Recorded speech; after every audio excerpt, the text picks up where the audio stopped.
I'll call the meeting to order. The meeting has been noticed to Evans Print and Media Group, WCOW Radio, Magnum Radio, La Crosse Tribune, Sparta City Hall, and Sparta Free Library. This is a meeting of the electorate. Attendees who are eligible to vote and are residents of the Sparta Area School District attendance area may participate. Dr. Van Deuren. Welcome to the Sparta Area School District meeting of the electorate. This meeting is different from our regular board meetings in that any resident of the district in attendance can vote on the business of the annual meeting. A reminder to all that when a proposed budget is approved, it is an advisory document, not a binding one. That is, it will be our blueprint for moving forward financially and may require adjustment as actual expenditures are incurred.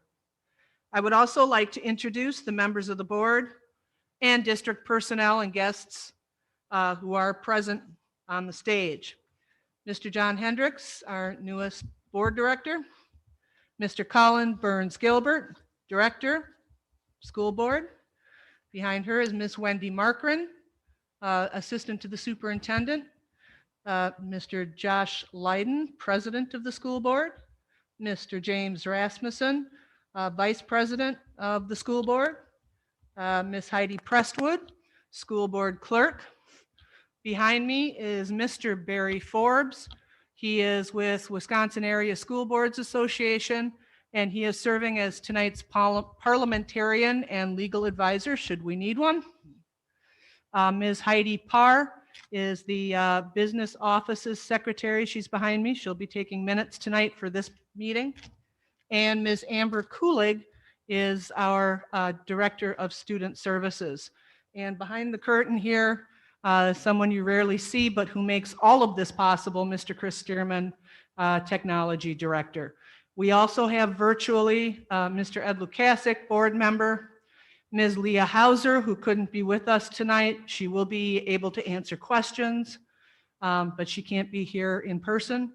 And Ms. Jody Brueggemann, director of teaching and learning or instruction. So the first order of business is to establish the rules and to elect a chairperson for the meeting. Mr. Leiden. The four rules below are suggested rules for conducting this meeting. Item 1, we use Robert's Rules of Order, newly revised. Item 2, vote will be taken by a show of hands. A division of the House may be requested. Anyone making a motion or second, please state name and address for the record. And 4, speakers will state their name and address.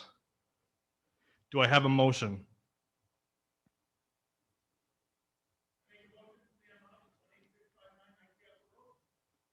Sam Russ makes the motion. Do I have a second?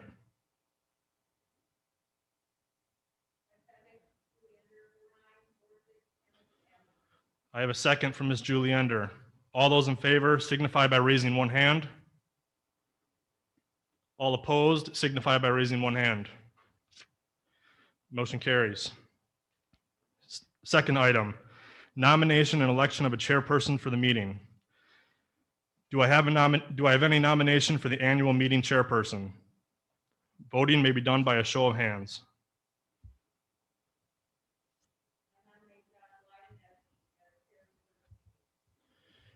We have one nomination. Do I have any more nominations? Oh, could I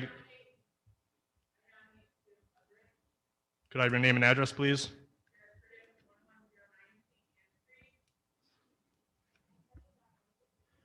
Do we have any more nominations?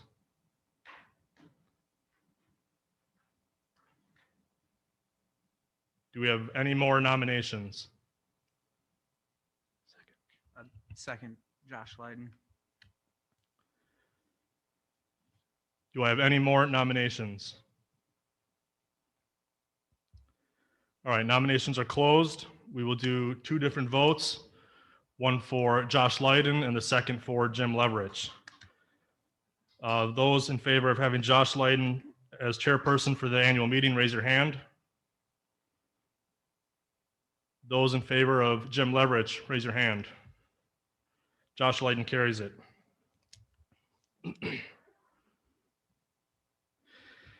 Next item up is presentation of the minutes of the 2020 annual meeting budget hearing held on October 27th, 2020. Ms. Heidi Prestwood, clerk. In your reports on pages 12 and 13 are the minutes of the 2020 annual meeting held on October 27th of 2020. Please take a moment to review those minutes.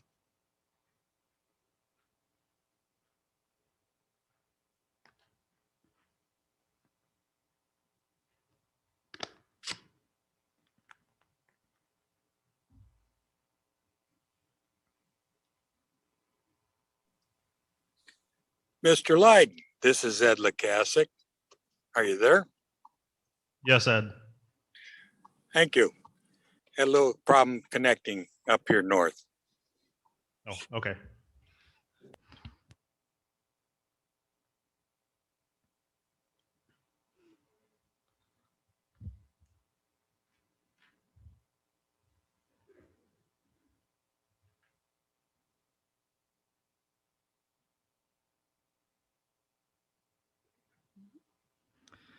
All right, do I have a motion to accept the 2020 annual meeting minutes?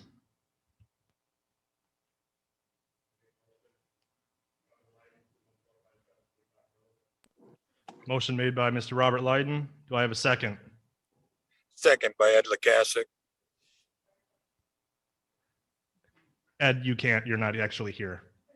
Oh, okay. We have a second from Sarah Anderson. All those in favor signify by raising your hand. Opposed? Motion carries. Presentation and approval of the treasurer's report. All right, so if you would like to follow along, the treasurer's report begins on page 14 in the annual report. The general fund, Fund 10, represents the general operations of the district, with the main source of revenue being state aid and local taxes. This amount is capped by the state-imposed revenue limit. The total revenue for the 2020-2021 was $41,777,409. This amount represents an increase of 11.14% over the 2019-2020 school year, due largely to the sale of district buildings and federal COVID relief grants, including ESSER. The proceeds from the sale of district buildings were contributed to Fund 46, and the majority of the ESSER funds were spent on salaries and benefits. The total revenue exceeded total expenditures by $1,188,700. As of June 30th, 2021, the balance in the general fund, also known as the fund balance, was $9,310,614. Stated another way, this amount represents 22.95% of the operating expenses for the district. Per Board Policy Article 157, the district is required to have a 15% minimum fund balance. The state average is currently closer to 30%. At this time, the district's fund balance, 22.95%, reflects responsible fiscal management. To slide 9, all dollars spent on special education are reflected in the Special Education Fund, Fund 27. Fund 27 had a total revenue and expenses for 2020-2021 of $6,055,580, which represents a 4.96% increase over the prior year.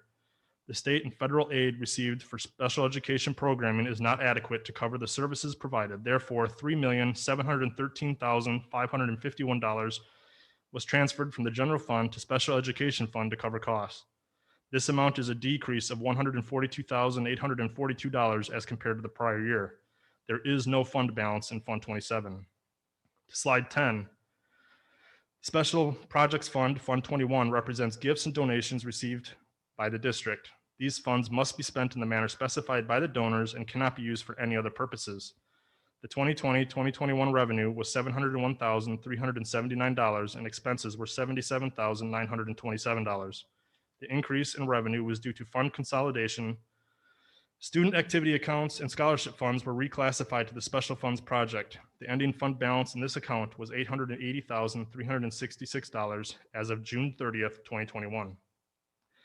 The Debt Service Fund, Fund 39, represents transactions related to acquisition and repayment of promissory notes and bonds, with the revenue being $2,750,552 and expenses being $4,658,707. The increase in expenditures was due to prepayment of debt. The ending fund balance as of June 30th, 2021 was $513,015. This fund balance can be used only to pay down outstanding debt. The capital projects funds are Fund 46 and 49. Fund 46 represents the trust fund for future capital improvements and is based on the district's long-range facilities plan. Fund 49 houses the proceeds from the capital referendum borrowing.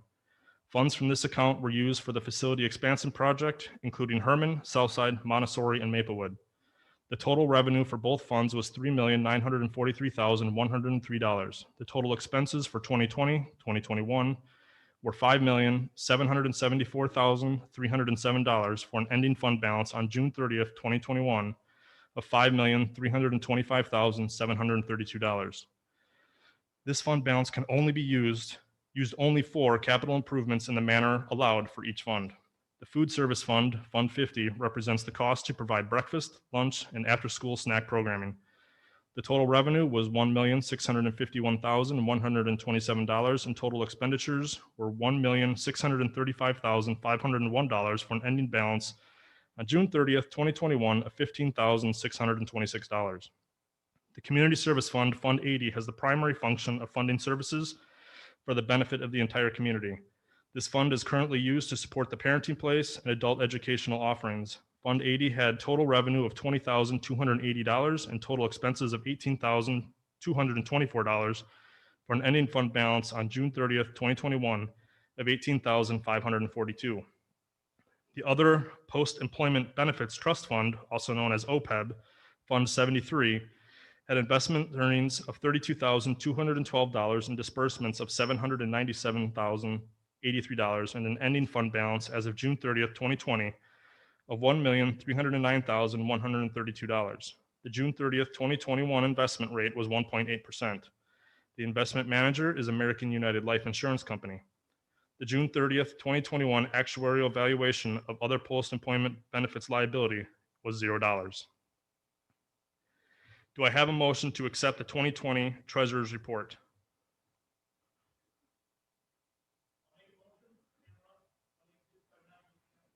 We have a motion from Sam Russ. Do I have a second? We have a second from Mr. John Blaha. Is there any discussion on this item?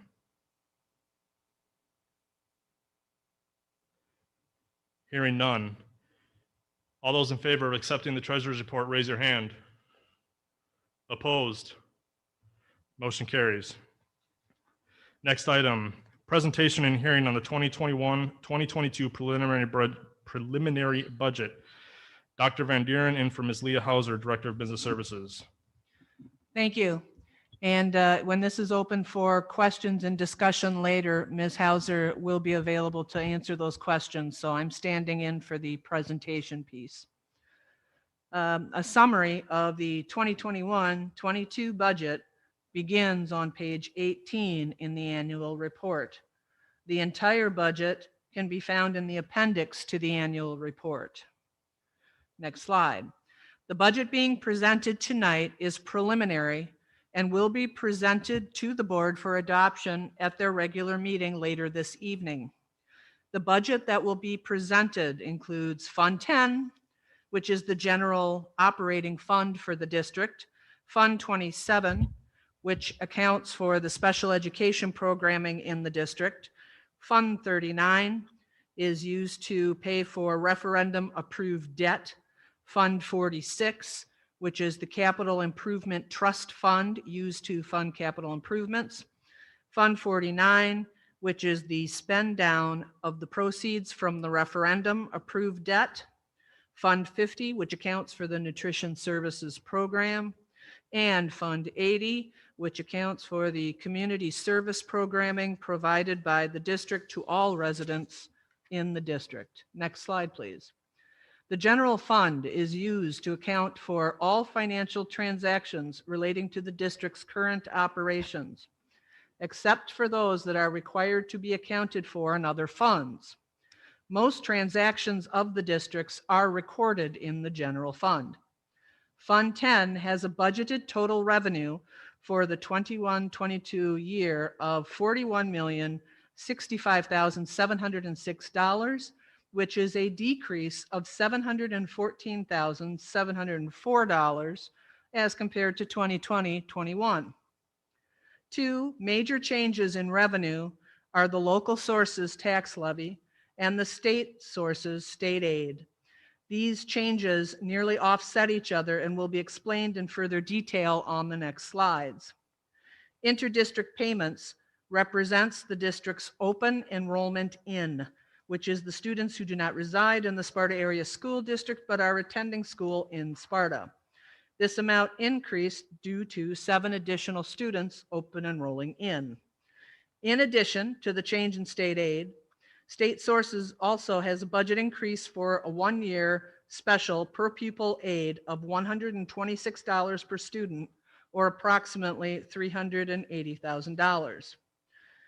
The federal sources have a slight increase this year. However, both last year and this year significantly increased from the 2019-20 year due to ESSER grants, which are commonly known as the federal COVID funds. Financing sources in 2020-21 were due to the sale of 2 district buildings. Finally, the increase in other revenue this year is due to liquidating Fund 73, which is the Post-Employment Benefit Trust Fund. The balance of this fund will be transferred to Fund 10. Next slide, please. The state-imposed revenue limit is the maximum amount of revenue that may be raised through general state aid and the property tax levy for the general fund. It makes up 78% of SASD's total general fund revenue. Next slide. The number of students for the revenue limit is calculated using a 3-year average student enrollment. The enrollment held steady this year at 3,079 FTE with a September 2021 enrollment count of 3,022 FTE. Next slide. The maximum amount of money we can receive per student is set by the state legislature during the biennial budget process. The low revenue ceiling stayed at $10,000 per student for the 2021-22 school year, and we are at the low revenue ceiling. The 2 major exemptions that allow for additional revenue authority under state law are $750,000 voter-approved operating referendum and $685,983 for the state's private school voucher program. The student enrollment, the maximum revenue per student, and the exemptions equal a total 2021-22 revenue limit of $32,293,063, which is a 0.35% increase over the prior year.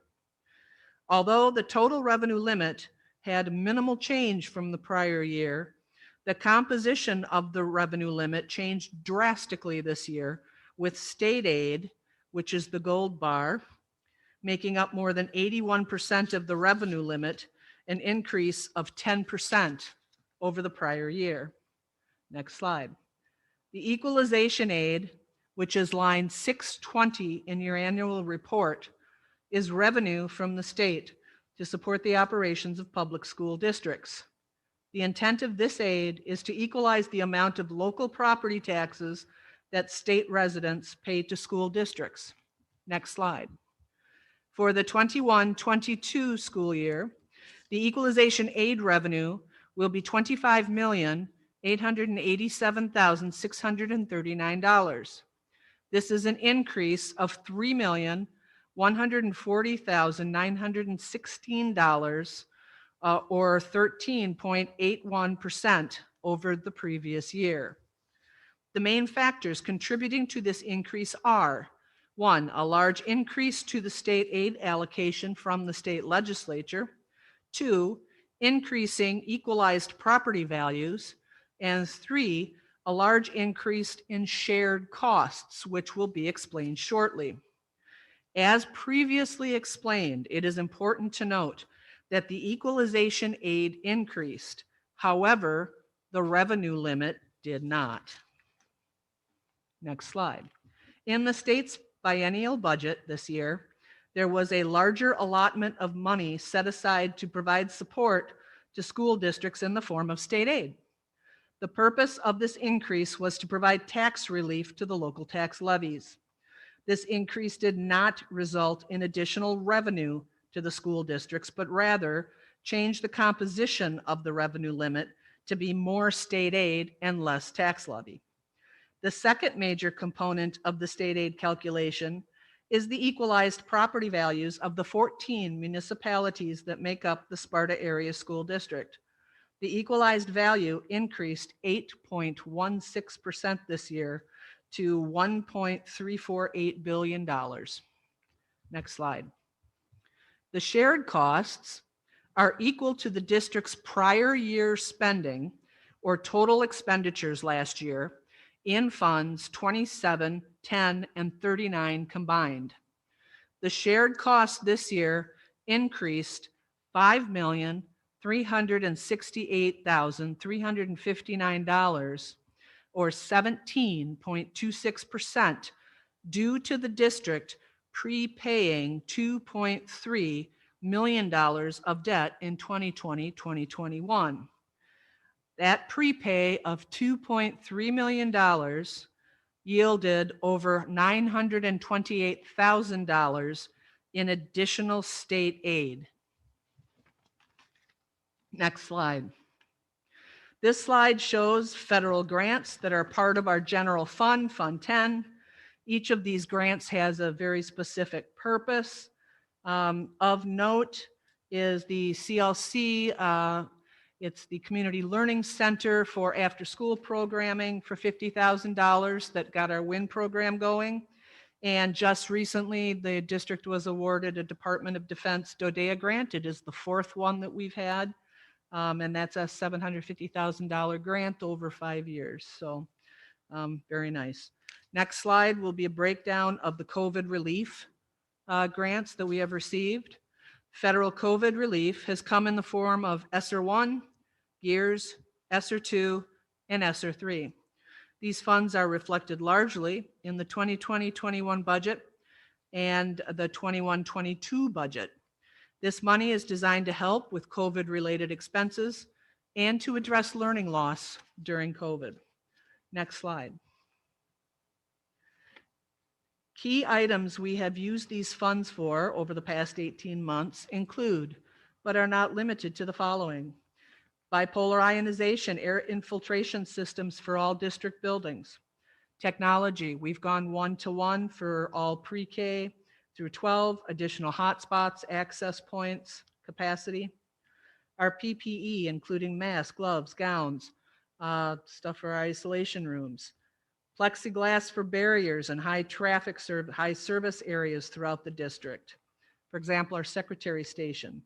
Sanitizing materials, including ozone machines. Extra educational assistance and health aides throughout the district, and aides to sanitize and to help with physical distancing, help teachers get breaks when they have to have students in their lunchrooms, etc. This year, 21-22, we have used these funds largely for additional positions, especially in the areas of mental health, literacy, ESL, Sparta Virtual Learning Academy, and tech integration and health aides. Next slide.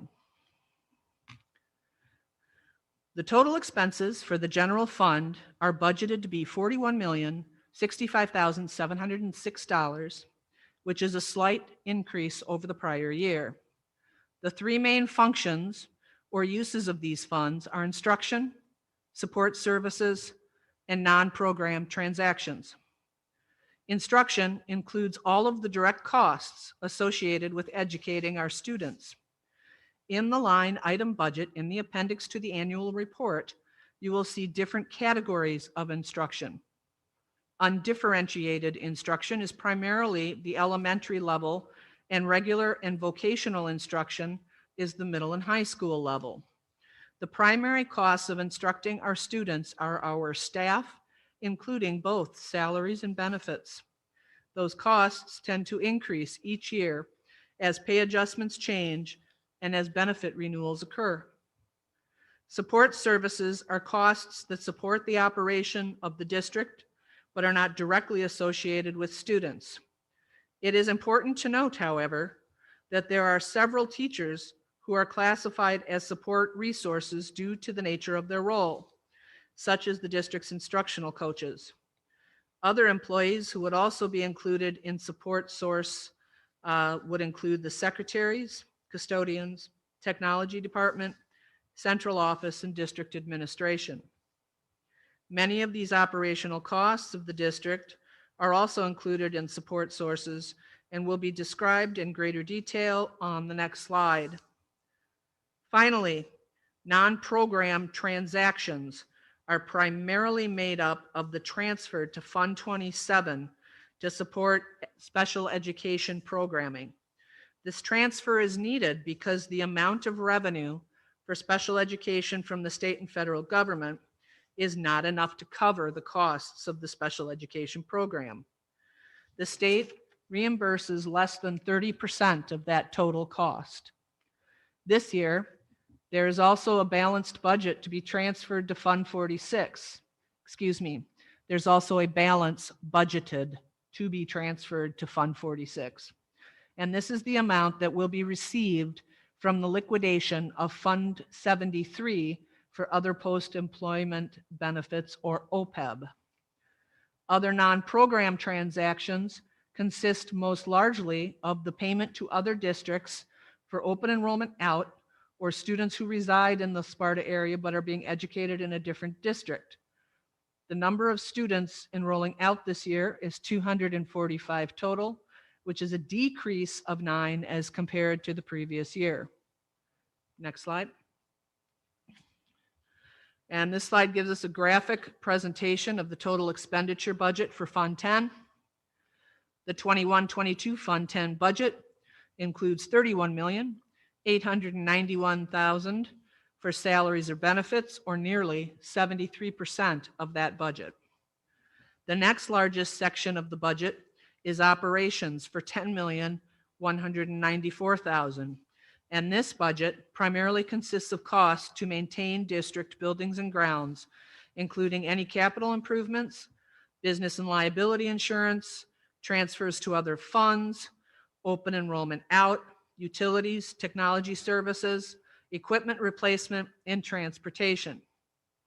It is important to note that also included in the operations budget is the operating referendum of $750,000, the cost for our contracted substitute teacher service, and the costs of student and teacher technology. These costs all directly impact student learning. Also included in this cost is the payment to the private school voucher program based on the revenue received from the levy. The academics budget is the curriculum and resources for our students, separate from technology resources.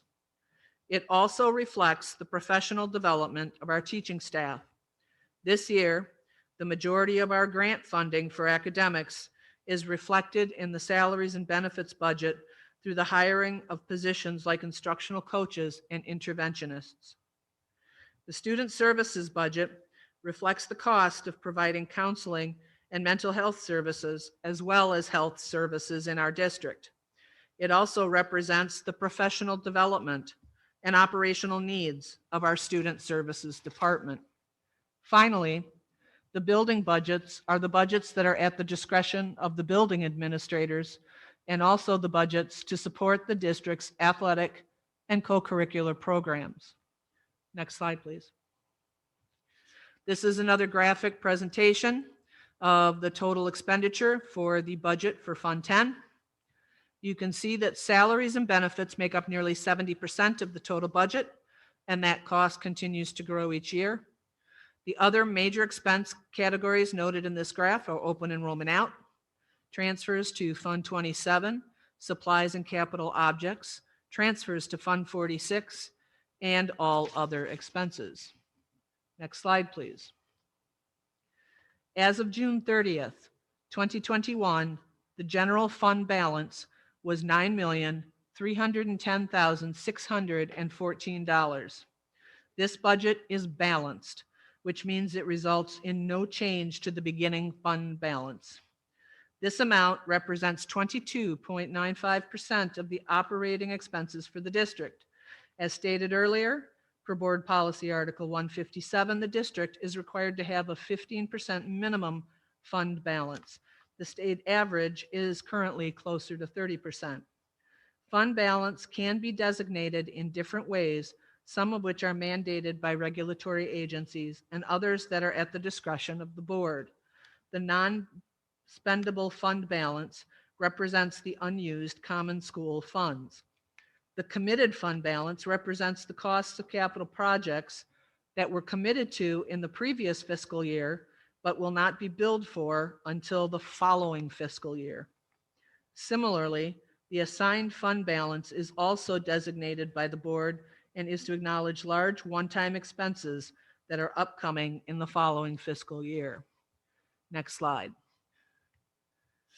This chart shows that the district has maintained a steady and sufficient fund balance for the past 3 years, during which time we have not had to do any short-term borrowing. Next slide. Thank you. The Special Education Fund has 3 main sources of revenue, which are federal grants, state aid, which is reimbursable at approximately 30% of expenditures, and any remaining revenue is from a transfer from Fund 10, as previously indicated. Like the general fund, salaries and benefits also make up the majority of the Special Education Fund, and they also continue to grow each year. Therefore, you will notice a corresponding increase in the local sources or the transfer from Fund 10. The increase in federal sources is due to ESSER funding or additional counseling and, for additional counseling and special education teachers added this year. Overall, the total revenue in Fund 27 is budgeted to be $7,279,657, an increase of $1,224,083. Students with disabilities comprise 17.3% of our student population. Next slide, please. Again, similar to the general fund are the instruction and support sources, categories of expenses. In special education, the support sources primarily cover transportation costs, costs for the teacher substitute service, and any costs for additional contracted services for some students. The non-program transaction are the students with IEPs, individual education plans who open and roll out of the district. Overall, the total expenses equal the total revenue because Fund 27 cannot carry a fund balance. Next slide, please. The special projects funds are also commonly known as the grants and gifts funds. Last year, the Wisconsin Department of Public Instruction advised school districts to merge 2 other funds into Fund 21, which resulted in significant additional revenue last year. This year, the budget is more reflective of previous years. Fund 21 can be difficult to budget for because it is based on contributions, fundraisers, and donations to the district. This budget, like all others, will be revised throughout the year to reflect actual receipts. Next slide. Fund 39 is used to record the debt levy and repayment of the referendum-approved debt. The district has 3 outstanding issues, all of which are related to the facilities referendum that constructed Herman Elementary and funded the remodels to Southside Montessori and Maplewood. These 3 issues totaled $1 million less than what was approved in the referendum due to lower construction costs than were originally anticipated. In addition to being current on the annual debt payments, the district was able to defease or prepay approximately $2.3 million of the debt last year, which provided a twofold benefit. First, it resulted in additional spending for the state aid calculation or an increase to the state aid this year. Second, it saved the district significant interest expense for years to come. This year, the budget again reflects the amount needed to pay the current year obligations, plus an additional amount to prepay debt and keep the positive cycle of prepayment going. Next slide, please. Per state statute, the district cannot have outstanding debt greater than 10% of the equalized value limit. Of the $31.5 million originally borrowed, the district still owes $27,749,324. In addition, the district has a Fund 39 fund balance of $513,015. Therefore, the district's margin of indebtedness is $91,906,704. Next slide, please. The budgeted revenue is for a transfer from Fund 10 to Fund 46. Fund 46 has a budgeted fund balance of $1,357,855, which is the remaining funds after the anticipated $3 million spend on Memorial Field. Fund 49 is budgeted to be fully expended this year for a combination of remaining projects at Herman and debt defeasance. Next slide. Fund 50 accounts for all costs associated with providing nutritious meals and snacks for our students. Applicable costs include staffing, food, supplies, and equipment repair. Typically, the revenue comes from meal sales, state aid, and federal aid. However, this year, the USDA has expanded its free breakfast and lunch offerings, so all students in the Sparta Area School District can receive a free breakfast and/or lunch for the entire school year. The national supply chain shortages have drastically impacted the administration of this program. Despite this, the nutrition team has worked tirelessly to find ways to continue to provide high quality and nutritious meals to our students. Next slide, please. The community service funds account for programs and services that the district offers to all age-appropriate individuals in the Sparta area communities. For several years, the district has provided support to the Parenting Place, provided adult education classes, and some community recreation classes.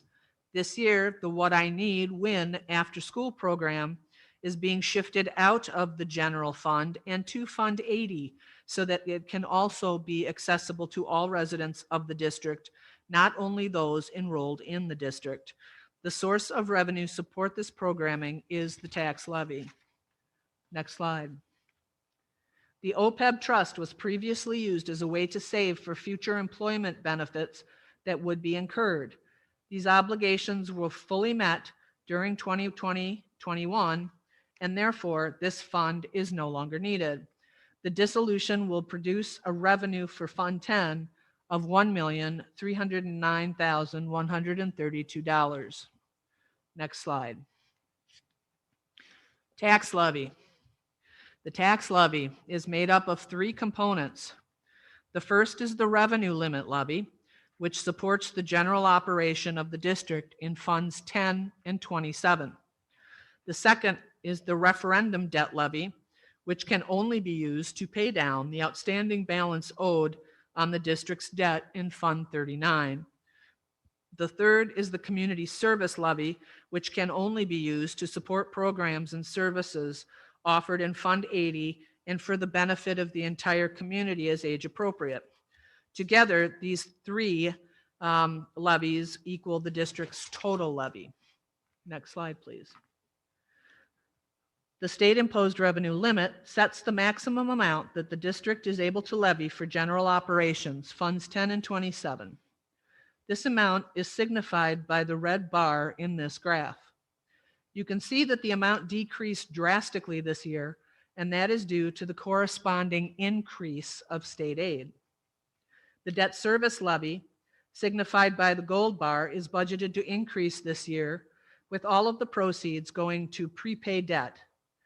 The proceeds cannot be used for any other purpose. Finally, the community service levy, or the black bar, is budgeted to increase this year by $500,000 to support the WIN after-school program. Next slide.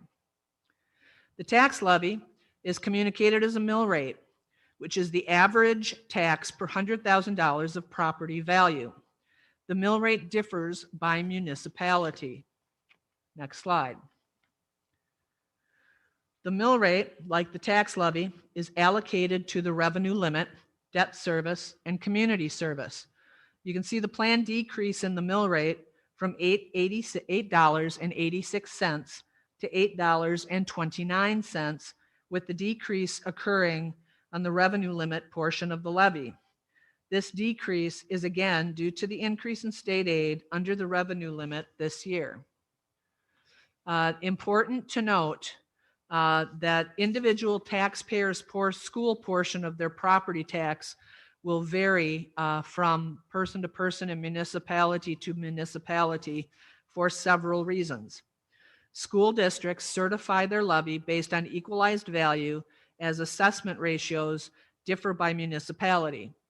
The school district, the school levy credit, first dollar credit, and lottery credit, which are applied to the school district levy, are distributed to municipalities after the school district certifies its levy. And I believe that concludes the preliminary budget. Next item up is remarks by Dr. Van Deuren, Superintendent. We are having discussion on This this. discussion is now? No, after. when After we this do next that, and item then is we'll open it discussion on the up. budget. This will be short, I promise. This year's annual report reflects more than the budget. It is a document meant to inform the public about our school district in meaningful ways. Our mission and vision guide us from budgeting to staffing to curriculum. We continue to build a cohesive, collaborative culture that's professional, caring, and relentless in our unwavering belief that all children can learn, and that we, as those entrusted with the education of children, are also lifelong learners. Sparta Area School District offers a variety of engaging, vibrant school choices, including 4 charter options: Sparta Montessori School, Innovation STEM Academy, High Point School, and Sales High School. The district launched a virtual program, Sparta Virtual Learning Academy, last year in response to the challenges related to coronavirus, and this year we are offering it as a standalone program option. The Sparta Area School District Facility Expansion Project is complete. The goal was to come in on time, on budget, with a quality facility. We have succeeded on all 3 counts. In addition, the AEC Middle School, High School, whatever it is to you, the building at 201 East Franklin, sold during the 2020-2021 fiscal year for $1.2 million and is being transformed into much needed housing for the community. I am proud of our schools and the people who lead and work in them. At no time is this more true than while we are all navigating the continuing challenges associated with the ongoing pandemic. Your children's teachers are working harder than ever to make meaningful, productive learning experiences, as are all of the people it takes to make school happen. Educational assistants, secretaries, counselors, psychologists, technology staff, custodial staff, nutrition staff, health staff, specialized staff, central office staff, and administrators. It also takes partners like Southwest Bus Company to make each day happen. Finally, your Board of Education has had to navigate the unthinkable these past 18 months, and each and every one of them has done so with conviction of head and heart. To everyone it takes to make the Sparta Area School District exist and thrive, thank you. Our team brings forward this annual report for your review and consideration. I'd like to recognize Ms. Hauser as the lead on this report and give a huge thank you to her and her team, including Heidi Parr, Michelle Lehner Zanone, and Liz Wilcox for their time and dedication to our fiscal health so that we can live our mission and strive for our vision. Thank you. Next item up is the budget discussion and recommendation to the school board to adopt the school tax levy for the 2020-2021 school year, which includes the following. Agenda item 2E is discussion and adoption of a recommendation to the Board of Education. Is there any discussion? Mr. Leverich.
Is there any other discussion?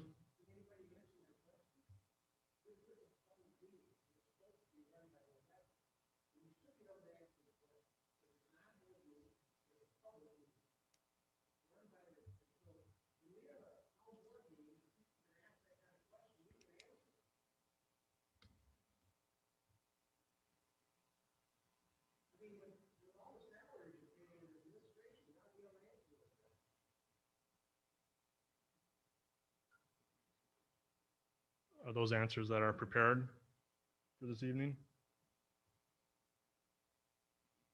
No, I can tell you that benefits, the OPEB benefits that are the ones that were grandfathered in when that went out, those have been set up as individual accounts. So there's only a very small handful of people who've been here a very long time who are grandfathered into those benefits.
I can tell you the 1.4 million that was moved was from the OPEB fund for being liquidated.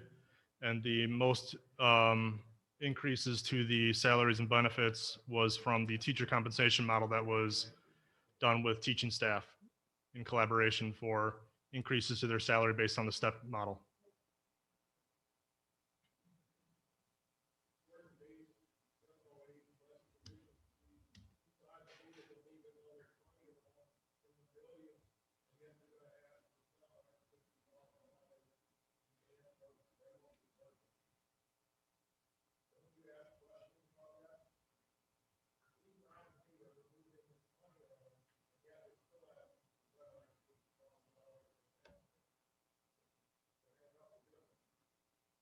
The OPEB fund is being moved because by state statute, we have to liquidate it because we are done with fulfilling those obligations.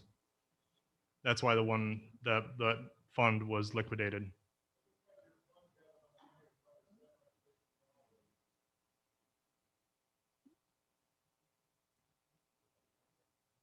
A referendum isn't even being discussed, so. Is there any more discussion on the budget?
Why what?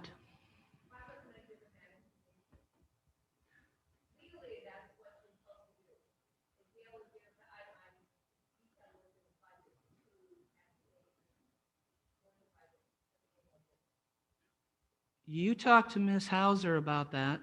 I talked to Ms. Hauser about that. According to Ms. Hauser, she gave you what she had asked for and was not clear the first time what you had asked for. And to get the kind of itemized report that she thought you were seeking would require her to run special reports.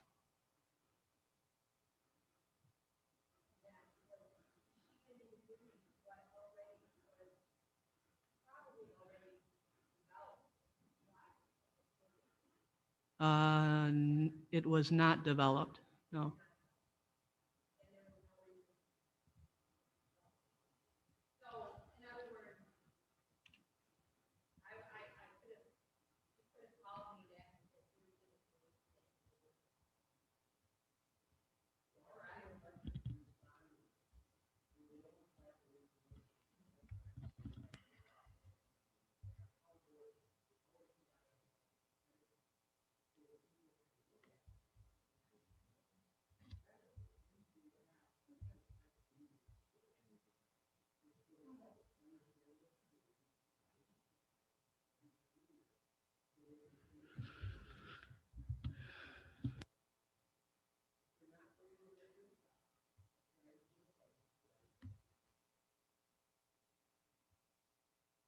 Ms. Hauser is available through Zoom.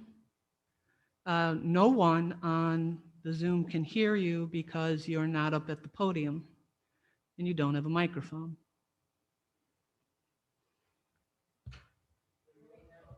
So I would like you to come up to the podium and to the microphone and ask your question so you can get an answer.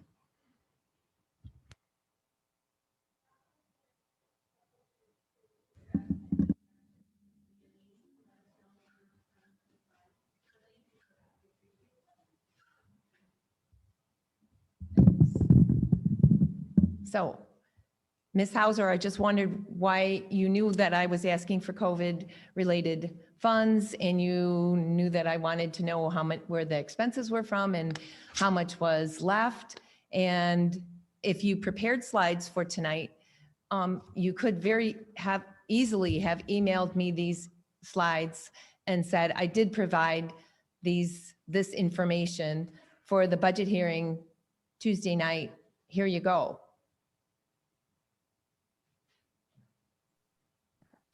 Those slides were prepared this afternoon in response to questions from board members as well. And we had the ability to prepare them this afternoon to provide the information. They were not prepared or available in the format presented tonight when I spoke with you on Friday. Okay. My other question is, since there was a total, or will be a total of $7,350,000 and some other dollars available through COVID funds, how much of those COVID funds are being used for staffing and support staff, technology, busing, training, staff planning, software, that you could be using the COVID funds to cover all of these kind of expenses instead of using funds out of the general fund? I don't know if that's for a business manager or for board members together, so that we don't have to have a $750,000 operating referendum. Because I know the COVID funds, they authorize you to be able to use their funds for all of these other expenses that are normally part of the school district expenses. Anybody? The purpose of the COVID ESSER funds as to the initial grants were to support the mitigation and put the pieces in place that districts needed to be able to operate. The ESSER 2 and ESSER 3 funds are specifically to target learning loss. And there are specific areas that the guidance would like us to spend those monies towards. And there is an application process and a series of reports we must file to access those money. And we have determined that we are only using those funds, since they are one-time funds, for new costs that are targeted specifically at and for students, and to make up for what was the education that was missed last year. And so we are not using those to offset general operating costs. Okay, but they are available for, say, busing costs, for purchasing other services outside of the district, and they are available for staffing and support services. So as a taxpayer, I'm just questioning why we would need a $750,000 referendum, operating referendum, when we have funds that are available to be able to cover some of the things that the operating referendum would normally cover. And I guess maybe that's a board question, because as Leah said, the board has decided where you want to spend the ESSER funds, because you have to apply for those. And I know it's a 25-page long document that says how those ESSER funds can be used within your school district. And I didn't bring all 25 pages, but I know that there's many different ways that they can be used. So as a board, would you be willing to look at using the ESSER funds for some of the operating expenses that you would normally be using the $750,000 operating referendum for? The $750,000 operating referendum was approved years ago for this budget. I know, but the new one is coming up. But that's not The part one of this, that's not part of this budget, though. No, but it's going to be discussed and put on the April referendum. And that's why I'm asking The board now. hasn't even decided that as an avenue. I know, but before you agree to put that $750,000 operating referendum on the ballot, would you look into using ESSER funds in place of that operating referendum? I guess personally, I fail to see how that applies to this budget. That would apply to next year's budget in that process. Yeah, but this is a budget hearing. We're talking about the budget. This is a budget hearing. For That- this year's budget. You will be using ESSER funds for next year's budget, correct? We have ESSER funds between ESSER 1, ESSER 2, and ESSER 3 in years that expires in 2025. Mm-hmm. So we've got to make that last. DPI is still working out what's eligible and what's not under those funds. And there is some disagreement between where the line is as far as what's okay to spend it on according to DPI and what's okay according to the feds, because we don't want to run afoul of any federal grants, to not get into the weeds with it. Yep.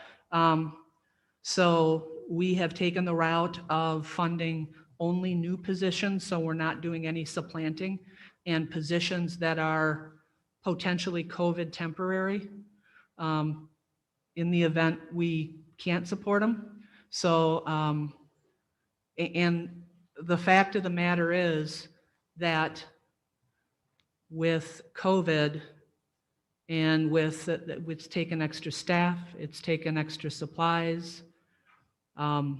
Right, and I know that you Mhm. used the first tranche, the first We've bucket used it, of yeah. money for all of exactly, the Exactly. physical things. And then the second one was for staffing and salaries and technology.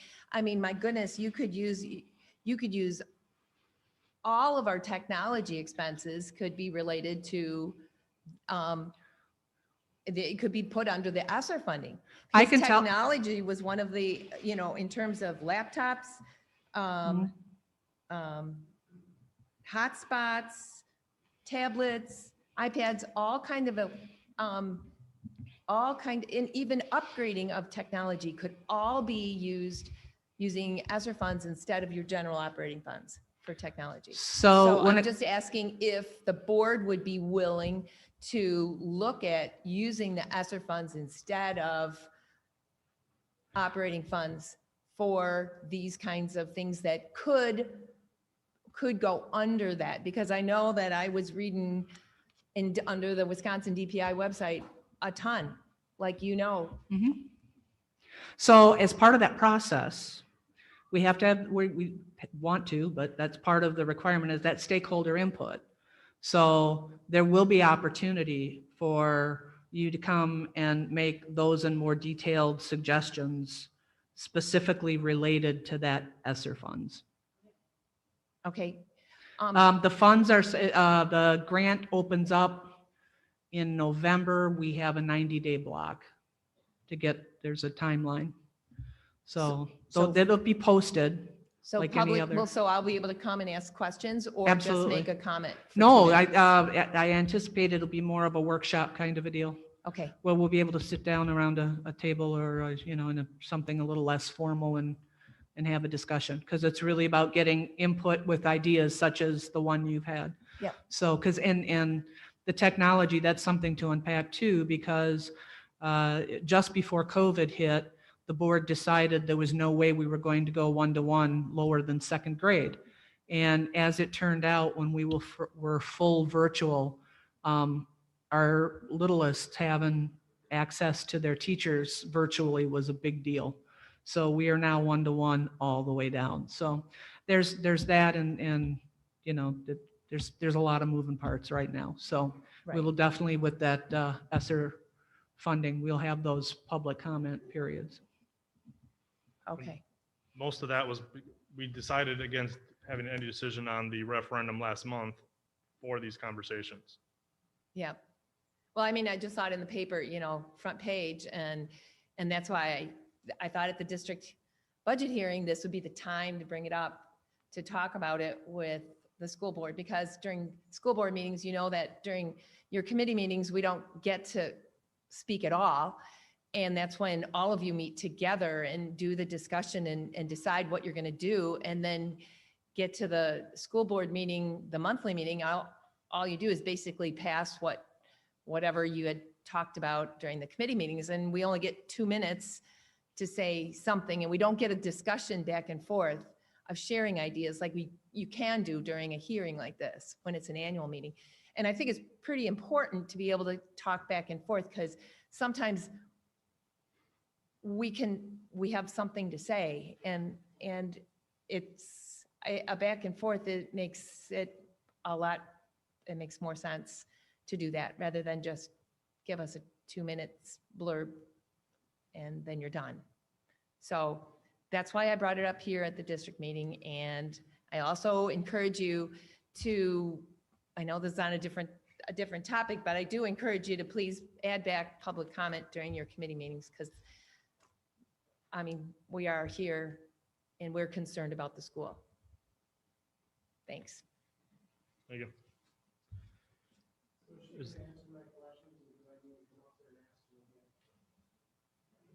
You'll likely have to come up.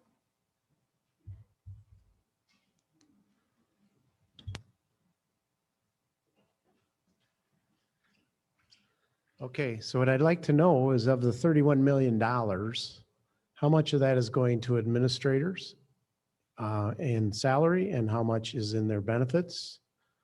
And how much is going to teachers and their benefits?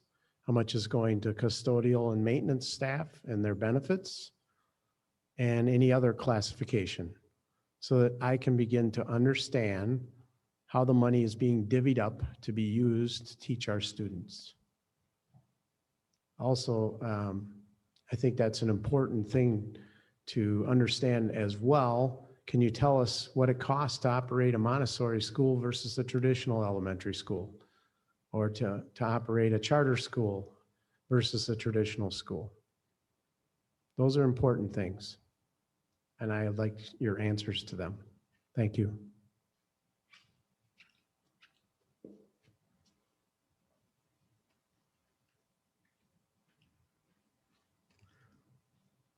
Leah, I think that was a question directed at you.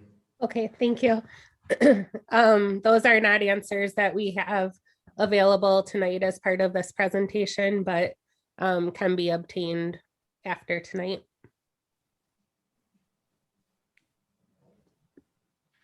So then how as an electorate can I vote on your budget tonight, passing your budget for this school district?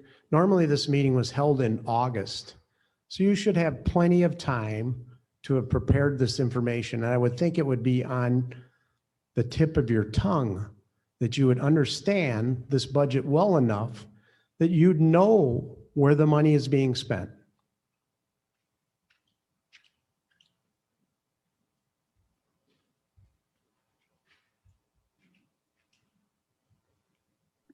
All of the budgets are prepared. There are thousands and thousands of lines of detail. The salaries and benefits have been presented to the board in previous board meetings for approval. And so those were not detailed in the presentation tonight. I definitely do have that detail available, but not as part of tonight's presentation.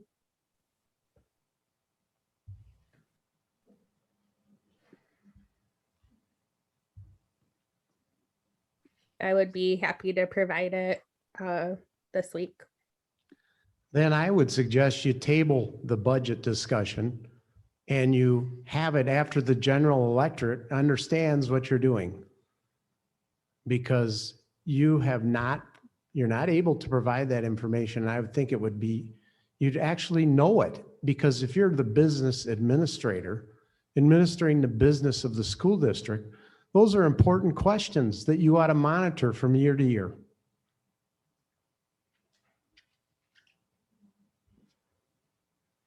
Is there any further discussion?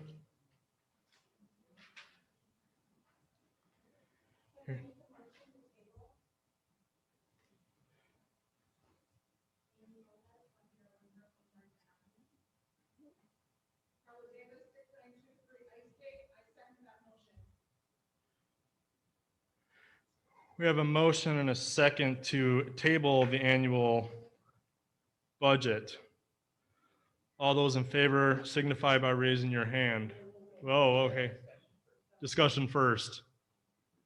Sorry. Is there a statute limitation as far as when the school district budget must be passed? Yes, November 1st.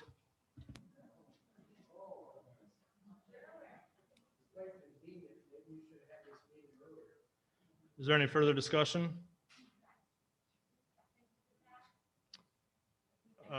Carla Davis. Lopez. Hearing no further discussion, all those in favor of signifying the budget, raise your hand. To table the budget, raise your hand. Opposed, raise your hand. Opposed carries. Do we have a motion to recommend to the Board of Education the adoption of the school tax levy as presented for the 2021-2022 school year, which includes items 1 through 6 on agenda item 2E?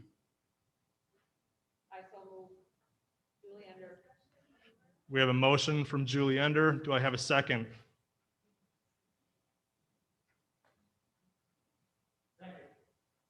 Could I have your name, sir? John Winkleman with the second. All those in favor signify by raising your hand. Opposed? Motion carries. Old business. Discussion and approval of salaries for members of the Board of Education. Agenda item 3A is discussion and approval of salaries for board members of the Board of Education.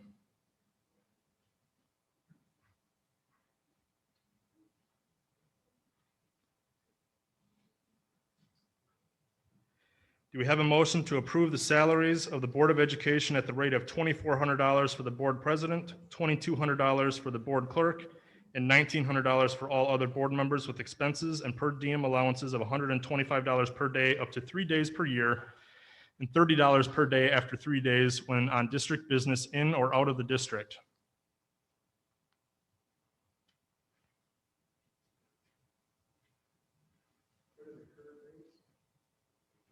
$2,400 for board president, $2,200 for board clerk, and $1,900 for all other board members. That is exactly what it is. I'm not aware of it changing for quite a few years.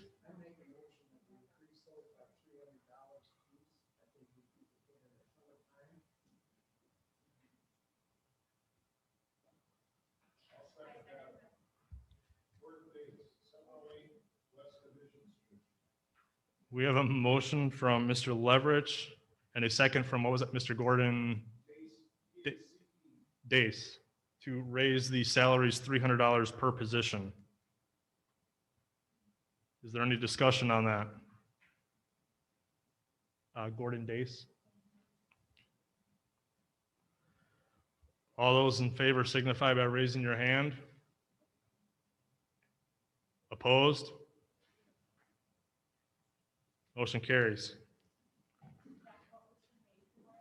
$300 per, so it'd be $2,500 board president, or sorry, $2,700 board president, $2,500 board clerk, and then $2,200 all other board members. Do I have a motion to approve the amended amounts?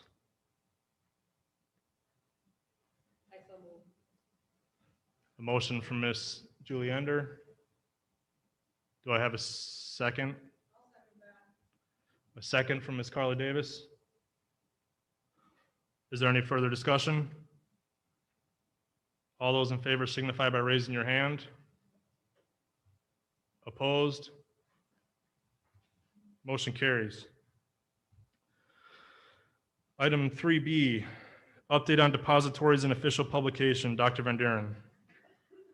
Our depositories are the same as they have been: the Union Bank of Sparta, branch of Riverbank, State Bank Financial, Sparta, Citizens First Bank, Riverbank, WISC, and the State of Wisconsin Local Government Investment Pool.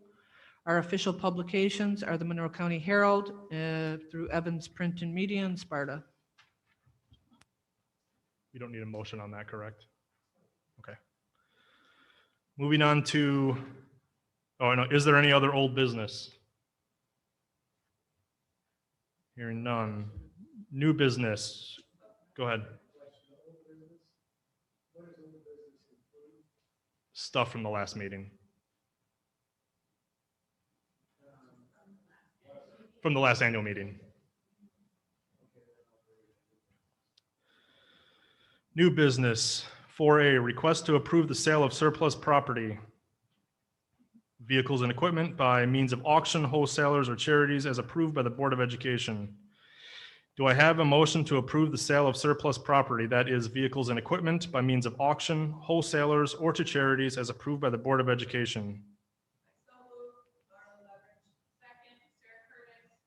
Motion from Marla Leverich, second from Sarah Curtis. Is there any discussion?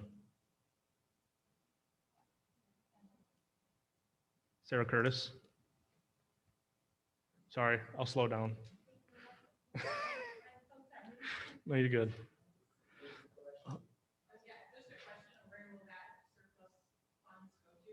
I believe general fund. All those in favor signify by raising your hands.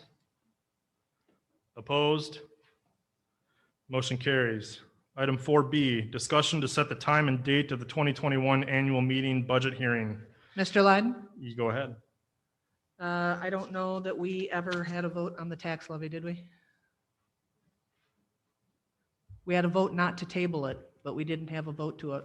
No, we had a vote after that. Yeah, we had a vote after that. Julie Ender. Okay, thank you. Thank you.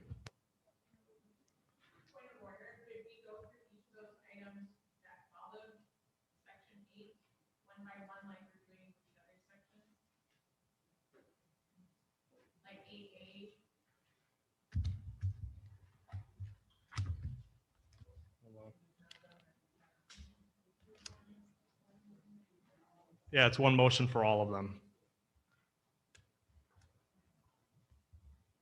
Item 4B, discussion to set the time and date to the 2021 annual budget hearing.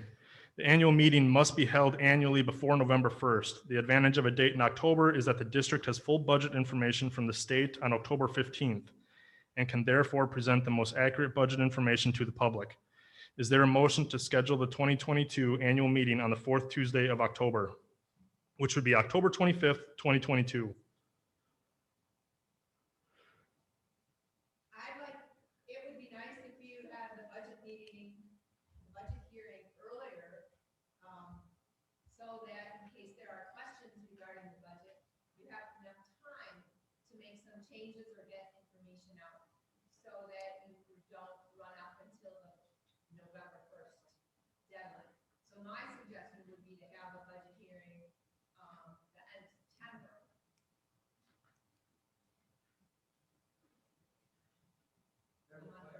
Question, do you as a board approve this budget or help develop it ahead of time?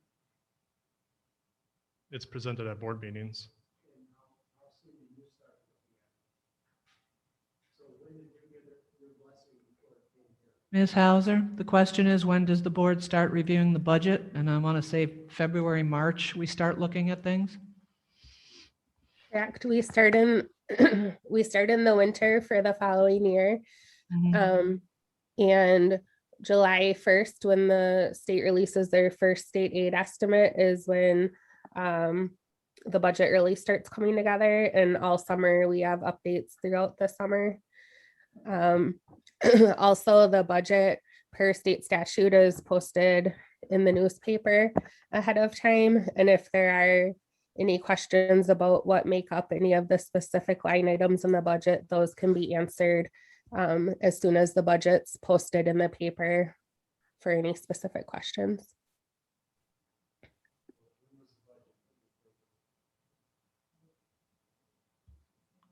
The question was, when was the budget posted in the paper? I do not have the date, but it was in accordance with the requirements. So we used to do it at the end of August. Last year, because of COVID, we did it because you cannot do the annual meeting virtually. So that's not an option. So we waited as long as we could and we did it in October. And what we found is that we had a lot more information because when we come to you in August, it's, this is what we think. This is our best guess right now. This is, so it was really nice last year to be able to come with the solid figures. Well, it's not broken out in the specific way you requested. One of the largest components that drives our budget is our pupil count in September. And that does not happen until the third Friday in September and takes about a week and a half to put together after that. So that's also why October is advantageous. So we can still have it the end of September or the beginning of October after you've had the third, that's why I was thinking the end of September because Yep. after the third Friday student enrollment count. And yet then you'll have the full month of October to make any adjustments or for the public to be able to examine the budget. And it would be nice if we were able to get detailed itemized budget under some of these funds so that we can see what we're looking at. Well, it gives you an opportunity to ask those specific questions because as Ms. Hauser explained, just the vastness of the information, when you ask for it digested and presented a certain way, you know, that's a lot of sifting and a lot of, right? Yeah, as you know, school finance, it's very complex. I don't see an issue with a problem on our end from moving it up to, 2 weeks to that early October. The October, if the 25th is the meeting date, then 14 days, October 11th would be the committee date. Question, didn't we have to wait? Question for you. Didn't we have to wait until October 15th for the final budget? We did for the final budget number, Right. but we'll have everything else, and the most important piece of that is the pupil count. After the third.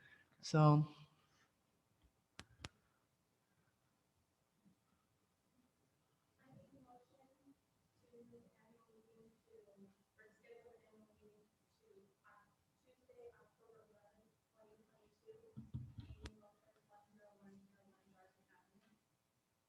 Amy Lopez with the motion to move the date or to schedule the date for October 11th, 2022.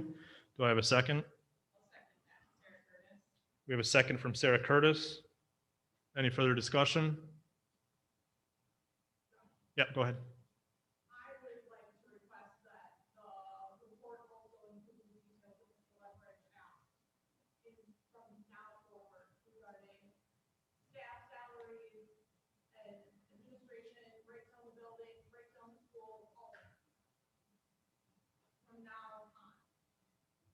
okay, we will continue to do what we statutorily have to do to put the budget together.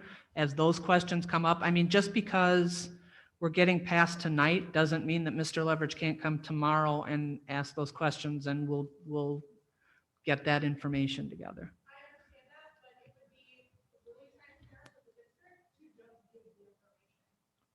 A book.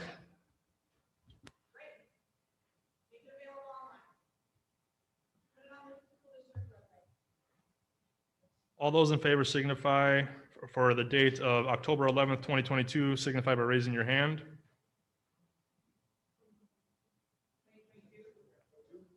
Isn't that what I said? Oh, okay. Opposed? Motion carries. Other business. Is there any other new business?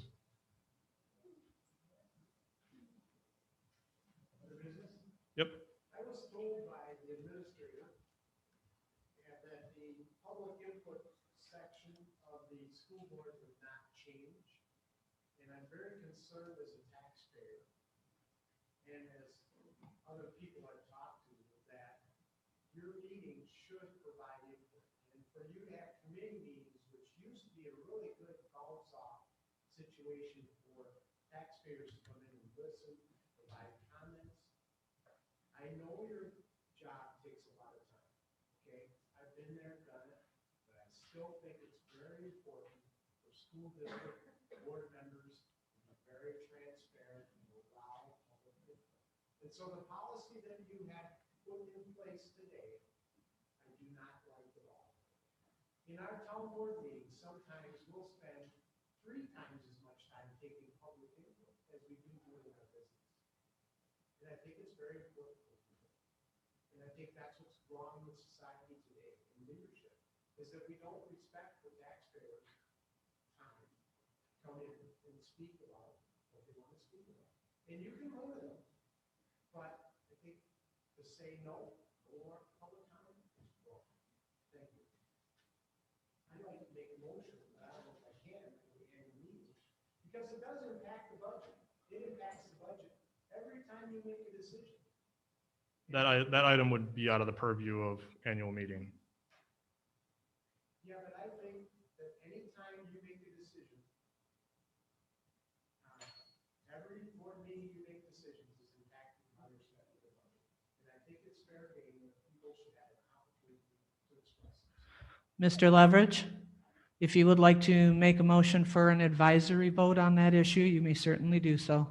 It wouldn't be binding, but it would certainly, I would like to make a motion that the school board go back to the policy where it allowed people to provide public input at committee meetings and at board meetings. whatever meeting, anytime you have a quorum of the board, in a committee meeting, it's a board meeting. It's by state statute, it's not just the committee, because you have a quorum of your board. So therefore, I think it's important that you provide people the opportunity. I'd like to make that as an advisory. I'll second that, Chair Curtis. We have a motion from Mr. Leverich, a second from Ms. Sarah Curtis, for an advisory item on changing I guess the policy never really changed. For public comment during committee meetings. Is there any further discussion? I think it's very important that you get an ear for and hear from the public, either yay or nay, or pro or con, because I think a diverse amount of ideas and different ideas that you might not even think about might come up when you have people talking about something that's near and dear to their heart, especially with our children that are in our community. So I think it's really important that you keep your door open and listen to all avenues of the public. I think it's difficult for, as a board, when you meet as a committee and discuss something that you haven't received the public's input, it's difficult as an individual to accept after 2 weeks of sort of thinking about it, something new when you're then going to decide on it at the regular board meeting.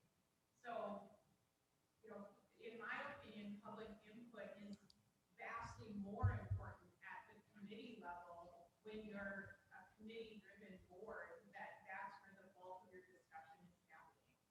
And so I think it's super important to continue to include it. And we as a public appreciate that opportunity. And that's all I have to say.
Means that if the community didn't agree with you, you didn't hear us, you didn't listen, and you didn't respond. So I really feel like it's important that you have that time to hear from us at that community meeting. Another board member mentioned when she gave her presentation that she would try to fit her comments in 3 minutes, but it would be difficult. We, as a community, we get 2 minutes. It is extremely difficult. I have been out of breath at the end of my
meeting, not before public input has been heard.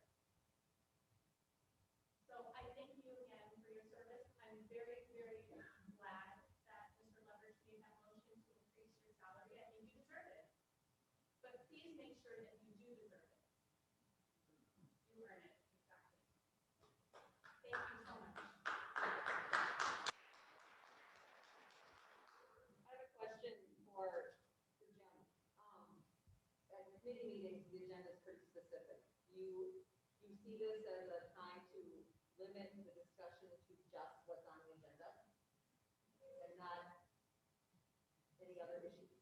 As long as there's a time at a full board meeting to bring up other topics that we discuss, okay? Well, there always is. Yes. Public input available at full Yeah, board. but when you have a committee structure like you have now, what she's saying is absolutely correct. I agree. This board, the open meetings law protects people such that these board members that are all there together, and they can make a decision, but not take any input, and then just come to the board meeting and vote on it. Okay, and it's just not right. It's just not right. So People, the public should be able to come in and just vote on it. what would be the reason to limit?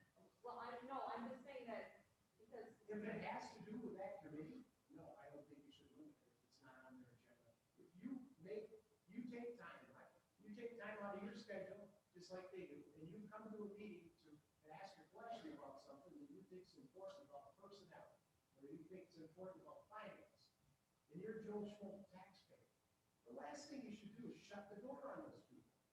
I agree with you, Jim, but what I'm asking is that sometimes those committee meetings are pretty regulated and there's a lot of stuff that they have to talk about. If you would like something on the agenda, I think there's a way that you could get it on the agenda.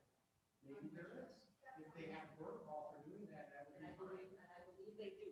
We do not have a committee meeting, yes. So that would be something that, what is, It's policy .0167.1. We split out the public comment and their request for agenda items back a few months ago. The other thing that's really important about public comment that doesn't work very well in our school board meetings is that you come to the school board meeting, you don't get the chance to listen to any school board member give their point of view. You get to come at the beginning of the meeting and express your opinion, okay? Would be a lot better than the way we handle it at town board meetings often, is that if there's a controversial subject, we let the board talk about it, and then we ask for public input, because then we understand where the board members are coming from, what they've talked about, what their feelings are about it, and how, after I hear that, the way that I publicly present my feelings towards them will be totally different than a 3-minute speech before they even act. And so that whole public comment thing, I know that by law, they don't have to do anything. They can just tell you, well, okay, but I don't think that's good. I think that's part of the problem in our democracy today, is that we don't communicate well, and we don't take the time to listen to our constituents. Just like students, that's how you teach them, right? You listen to them and you teach them. Okay, and the school board ought to be able to represent that. This school board would be totally different than any other school board in the state of Wisconsin. And it could be a symbol of how we should do democracy. call the question. Question has been called for the advisory item that Mr. Leverage has put ahead. All those in favor signify by raising your hand. Yeah, what is, Vote on calling the question. okay. We'll take a motion or a vote on calling the question. All those in favor signify by raising your hand. Just calling, it just means we vote on it then. We're ending discussion. Opposed? Motion carries. Can you read out the motion again?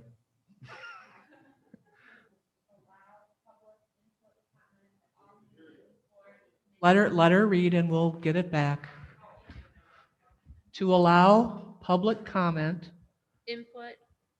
Input or comment at In- all meetings input or comment at all meetings board, committee, what have you, with a minimum of 3 minutes. Board, committee, or what have you, with a minimum of 3 minutes. I think End that- of motion.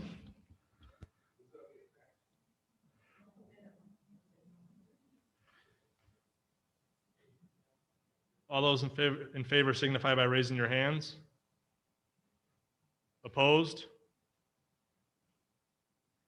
Ah, crap, we're gonna have to count.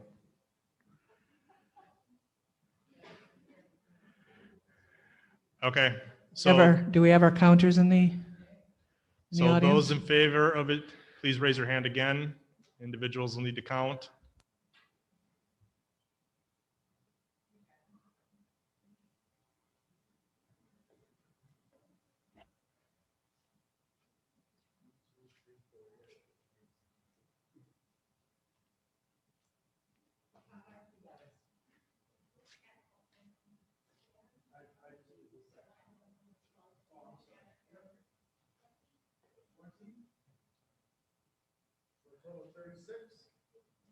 Okay, those opposed. I'm sorry, I apologize. Okay. Did not count the stays, that'd be 38. Thank you. Those opposed, raise your hand, please.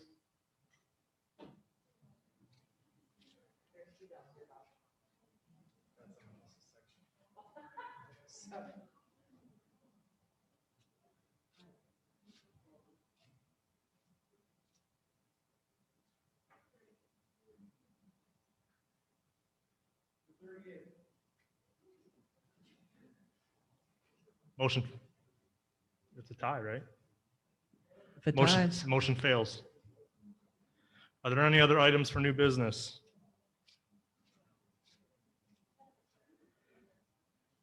Can I please have a motion to adjourn? 38 to 38. 38 to 38.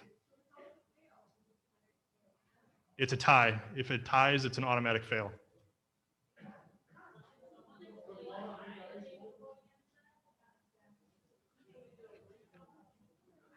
Can I please have a motion to adjourn?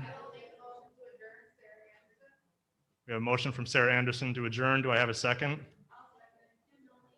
We have a second from Kim Milne. All those in favor signify by raising your hand. Opposed? We are adjourned. Thank you.